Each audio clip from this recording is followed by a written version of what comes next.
So when the Allies were trying to fight them, there were these messages and they couldn't understand what they were saying because it was encoded.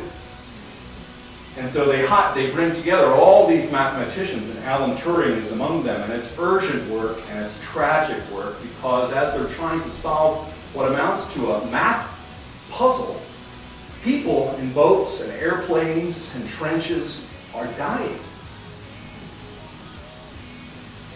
And the work, Turing says, is impossible.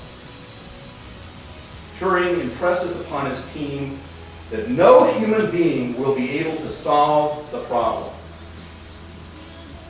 And so together, they go about creating a machine that can perform a multitude of calculations all at once. It's the precursor to, guess what? The computer, right? But the movie doesn't end there. The machine, as you might have guessed, does the job, but it still takes too long. They still are having problems figuring out the code. And during one conversation at a bar, Turing talks to a young woman and he realizes we don't just communicate information, right? When human beings talk to each other. What do we do? Not just information. We exchange customary greetings. We bless. And once they realized that these German officers were sending out greetings at the very beginning and then parting salutations at the end of their messages, they could narrow things down. It turns out every German message was sent out with what final two words? Yes. Heil Hitler. Of course. And because of that, they could decode the whole message. And not only that, the woman who was receiving the message realized that the first four letters referred to a guy's girlfriend. Right? Just think about that. Now I know what you must be thinking. Scott, you just spoiled that movie for us.